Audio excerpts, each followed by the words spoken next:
इस वीडियो में हम करने वाले क्वेश्चन नंबर 13।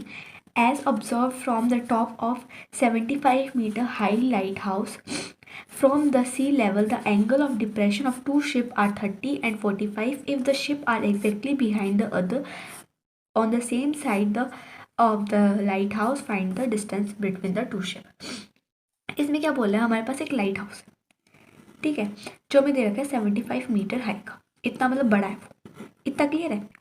देखो 75 हाइट का हमारे पास एक लाइट हाउस है जो सी लेवल पे है। जो एंगल ऑफ डिप्रेशन है, डिप्रेशन की बात हो रही है शिप का, वो इतना है। हमारे पास दो शिप है, दो शिप है और एक दूसरे के बिहाइंड है, एग्जैक्टली बिहाइंड द अदर। अब देखो उसने बोला कि दो शिप है, ठीक है, एक शिप हम ये मान लेते हैं, ठीक है। अब इस शिप से जो एंगल बन रहा है ना, वो मेरा 30 है, ठीक है, वो मेरा 30 है। एंगल ऑफ डिप्रेशन ऊपर बनेगा ना, जैसे कि ये बॉल है और एक ये पर्सन है, तो इसको देख रहा है, तो उसने जितना अपनी गर्दन नीचे की तो यहाँ पे एंगल बनेगा ना, यहाँ से नीचे की है ना अपनी गर्दन, तो यहाँ पे एंगल बनेगा। और हॉरिजॉन्टल लाइन हमने क्यों बनाई है? एंगल बनाने के लिए। क्लियर है? ये हमारे पास वोट है, यहाँ पे हमने क्या बनाया? एंगल, मतलब यहाँ से कितना एंगल बन रहा है? 30 का बन रहा है, एंगल ऑफ एलिवेशन बन रहा है, तो एक हॉरिजॉन्टल लाइन लगा दी, 30 कर दिया, ठीक है। अब हमारे पास दूसरी शिप है और इसका हमारे पास एंगल ऑफ एलिवेशन हमने, देखो ये, देखो ध्यान से देखना, ये हमारा एंगल ऑफ एलिवेशन है, ठीक है। अब हमने एक हॉरिजॉन्टल लाइन लगा दी, हॉरिजॉन्टल लाइन तो सेम बनेगी। अब मेरा पूरा 45 हो जाएगा। क्लियर? अब मैं ये सी लेवल बना लेती हूँ और ये मेरा ट्रायंगल बन गया। अब एक चीज़ देखना, ये 45 क्यों है, 30 क्यों है? पहले 30 दे रखा है, 45 दे रखा है, क्या है, ठीक है। अब देखो इस चीज़ को ध्यान से समझना। अगर आप कंफ्यूज हो जाओ ना भाई 30 कौन सा होगा, 40 कौन सा होगा, तो देखो, मतलब मान लो ये पार्ट बना रही हूँ मैं, ये मेरी दो शिप है, एक ये शिप है, एक ये शिप है, एक इससे एंगल बन रहा है, एक इससे एंगल बन रहा है। तो एक चीज़ बताओ, ये छोटा है तो ये छोटा 30 का होगा, और ये बड़ा है ये पूरा, तो बड़ा 45 का होगा। ऐसे याद रख लो, ठीक है, क्योंकि भाई देखो ये तो बड़ा ही होगा ना 45 वाला, और 30 वाला छोटा होगा। इतना क्लियर है ना? और एक चीज़ देखना, ठीक है। अब देखो एक बात बताओ मुझे कि अगर ये मेरा 30 होगा तो ये भी मेरा 30 का होगा, है ना? अगर ये मेरा 30 का होगा, ये भी मेरा 30 का होगा। क्यों होगा भाई? Alternate interior angle. ये मेरी दो पैरेलल लाइन है, एक मेरा एंगल यहाँ पे, सॉरी यहाँ पे है, और ये वाला इसकी इक्वल होगा। ये मेरा 30 का है तो ये भी मेरा 30 का होगा। अल्टरनेट इंटीरियर एंगल हो गए ना, तो ये मैंने 30 कर दिया। ये मेरा पूरा 45 है, ये भी मेरा पूरा 45 होगा। इतना क्लियर है? अगर मान लो तुम पहले इस शिप से एंगल बनाते तो कैसे बनता? ये पूरा पहले 45 बनता। भाई क्यों बनता? पहले तो मैं 30 दे रखा है। एक चीज़ देखो, अगर मेरी बेस इतना है, बेस इतना है, यहाँ पे बेस इतना मान लिया, ये हमने इससे पता नहीं कौन से क्वेश्चन में समझा था ये वाली चीज़। अगर इसकी हाइट इतनी है, थोड़ी हाइट है, तो ये ज़्यादा होगा, और अगर इसकी हाइट बड़ी है तो ये जो बड़ी, मतलब ये जो स्लेंट है, ये थोड़ी कम होगी, मतलब लंबा होगा ज़्यादा, ठीक है। इतना समझ आ गया? ठीक है। अब जितना ना ये जो एंगल है, ये इसके, अब ना जितना ना ये दोनों पास होंगे, इनका डिस्टेंस कम होगा, इसका और इस पॉइंट का जितना डिस्टेंस कम होगा ना, कम होगा, उतना बड़ा एंगल बनेगा, ठीक है। मैंने क्या बोला? इस पॉइंट का और इस पॉइंट का डिस्टेंस जितना कम होगा ना, उतना बड़ा एंगल बनेगा। मतलब एक चीज़ बताओ, इस पॉइंट का और इस पॉइंट का डिस्टेंस कम है ना? इससे तो कम ही है ना। इस पॉइंट का डिस्टेंस कम है as compare to this point. इसका कम है तो बड़ा वाला 45, तो 45 होगा। फिर इसका और इसका, इसके कंपैरिजन में बड़ा है तो इसका 30 होगा, ठीक है। आगे समझ? अब आई होप ये जो फिगर है वो तो बिल्कुल अच्छी तरह आगे पता चल गई होगी। नहीं पता चली तो एक बार फिर से देख लो वीडियो को, या फिर कोई भी डाउट हो तो जल्दी पूछ लेना, ठीक है। ये मेरा ए है, ये मेरा बी है, ये मेरा सी है, ये मेरा डी है। ट्रायंगल मान लिया। अब इसको साफ सुथरा बना लेते हैं। देखो ये तुम्हें बनाना पड़ेगा ऐसे कि ये भाई 45 था, ये 30 था, बनाना पड़ेगा, बट मैं तुम्हें समझाने के लिए एक अच्छा सा सुथरा सा बना लेती हूँ फिगर। अब देखा जाए तो मेरी ऐसी फिगर बनेगी ना, मतलब ये वाली ऐसी बनेगी ना, अगर ये तो मतलब साफ सुथरा बना दिया इसको, ऐसी बन गई। अब इसे क्या बोला मेरे को? Find the distance between two ship. दो शिप के बीच में मुझे डिस्टेंस बताना है।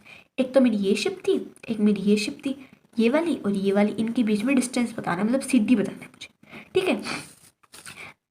एक मैंने लाइन तुम्हें शायद बताई नहीं है, भूल गई होंगी। If the one ship is exactly behind the other, अगर एक शिप दूसरी शिप के पीछे, मतलब इसका मतलब नहीं बताया था इसलिए बता रही, ठीक है। अब मुझे ये निकालना है, सी डी निकालना है। सी डी निकालूंगी, पहले किस पे चलूँ, छोटे वाले ट्रायंगल पे चल लेती हूँ, क्योंकि एक एंगल है और कुछ गिवन है तो कुछ मिल जाएगा, ठीक है। तो इस पे चल लेती हूँ। मैं क्या करूँगी, in triangle A B C, A B C छोटा वाला ट्रायंगल, क्लियर है। अभी मेरा 10 40 45 है, 10 कैसे लगेगा, एंगल है, एंगल से अपोजिट वाला पी होता है, ये मेरा बेस है, 90 से अपोजिट वाला हाइपोटेन्यूज होता है, बट हमें कोई काम नहीं है तो पी बी, ठीक है।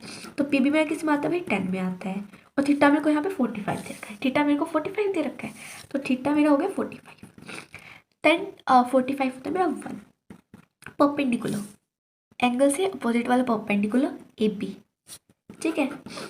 बेस मेरा बी सी मेरा ए बी 75 है, मेरा ए बी 75 है, ए बी, और बी सी मुझे नहीं पता तो बी सी लिख दूंगी, और ये यहाँ पे चला गया तो B C is equals to हो गया मैं 75 मीटर, ठीक है। तो मेरा बी सी कितना आ गया, ये आ गया मेरा 75 मीटर। मुझे ये पता चल गया लाइट हाउस से जो पहली वाली बोट है ना, उसका डिस्टेंस कितना है, आगे समझ। अब हमें इसका तो निकालना ही नहीं है, हमें तो इन दोनों के बीच में जो डिस्टेंस है वो निकालना है, हमें उससे क्या मतलब, जो क्वेश्चन में पूछा वही निकालेंगे ना। अब मैं बड़ा वाला ट्रायंगल ले लेती हूँ, ठीक है, बड़ा वाला ट्रायंगल ले लूँगी। In triangle A B D, अब है ना ये गलती मत कर देना कहीं ये वाला ट्रायंगल ले लो तुम, ये ट्रायंगल थोड़ी ना होगा, इसमें 90 का नहीं है इसलिए नहीं लेंगे, ठीक है। मैं ए बी डी में लूँगी। अब क्या हो जाएगा मेरा, ये 30 है, ये 30 है, 30 से अपोजिट वाला गिवन हो गया ना, 30 से अपोजिट वाला पी हो गया, और बी मुझे निकालना है ना। अगर मैं इस ट्रायंगल को सेपरेटली बनाऊँ, ठीक है, ट्रायंगल को मैं सेपरेटली बना दिया। अब ये मेरा पी है, ये मुझे फाइंड करना है, क्योंकि डिस्टेंस ही तो फाइंड करना है, ये फाइंड करना है, तो पी बी निकल लग गया, पी बी 10, थीटा मुझे कितना गिवन है, 30 गिवन है, 30 इज इक्वल्स टू ये हो गया 10, 30 में कितना होता है 1/√3। ये याद रखनी पड़ेगी, कोई सोल्यूशन नहीं है इनका, बनानी सीखोगे फिर भी याद रखनी तो पड़ेगी, ठीक है। जो मेरा ए बी है वो कितना है 75 का है, ठीक है, 75 हो गया। बेस मेरा कितना है भाई, जो बेस है मेरा, एक चीज़ देखो, बेस मेरा क्या है, बिड्डी है, कंफ्यूज मत होना, बिड्डी है ना, इतना तो क्लियर है, बेस मेरा बिड्डी है, इसमें कोई डाउट नहीं है। अब क्या है, जो गिवन है उससे तो कुछ निकाले ना, जो हमें मिल रहा है उससे तो कुछ निकाल सकते हैं हम, तो मैं इस बिड्डी को ना बीसी और सीडी लिख सकती हूँ, बीसी प्लस सीडी, क्योंकि मुझे बीसी गिवन है इसलिए। तो क्या हो गया भाई, ये पूरा है, ये लाइन मेरे 2 पार्टों में डिवाइड है, बीसी और सीडी, तो मैंने बीसी प्लस सीडी लिख दूँगी। मैं क्या लिख दूँगी, बीसी प्लस सीडी, इतना क्लियर। अब 1/√3 75 BC 75 है भाई, वैल्यू रखने के लिए तो लिया था। अब सी डी तो मेरा डिस्टेंस है, और वो आगे तो भाई मजे हो गए, है ना। सी डी मेरा क्या था, डिस्टेंस था, है ना। अब मेरा डिस्टेंस भी आ जाएगा। अब डिस्टेंस कैसे आ जाएगा, इसको मैं यहाँ पे कर देती हूँ। अब देखो, अब ये मैं उस साइड चला जाएगा 1 के पास, तो 75 प्लस सी डी बाई√3, 75 प्लस सी डी बाई√3, ये हो गया 75, और ये इधर चला जाएगा, ठीक है, इसके साथ क्रॉस मल्टीप्लाई में हो जाएगा। देखो मैंने इसको कर दिया पहले, इसको तो ये सारा उधर चला गया बाय में √3, और ये 75 रहा। अब मैं क्या करूँ, √3 को उधर भेज रही हूँ, इसमें कोई दिक्कत नहीं है ना, क्रॉस मल्टीप्लाई किया मैंने सिर्फ 75 प्लस सी डी, और क्रॉस मल्टीप्लाई कर दिया 75 प्लस √3। अब जो सी डी आ गया ना 75√3, ये प्लस का है माइनस 75, क्लियर, इतना कोई डाउट नहीं होगा इतने में तो, है ना। ये प्लस का था ना, देखो प्लस का साइन था इसके साथ, और ये प्लस का था ना, तो माइनस में चला गया। अब मेरे को दिख रहा है भाई 75 कॉमन आ रहा है, और कुछ तो मैं कर नहीं सकती, 75 हमने कॉमन ले लिया, यहाँ पे √3 बच गया मेरा, और यहाँ पे 75 चला गया, तो माइनस, यहाँ पे मेरा पेज फट गया, -1 बच गया मीटर, ठीक है। ये आ गया हमारा डिस्टेंस, इसका डिस्टेंस आ गया। आई होप आपको क्लियर होगा। Thank you.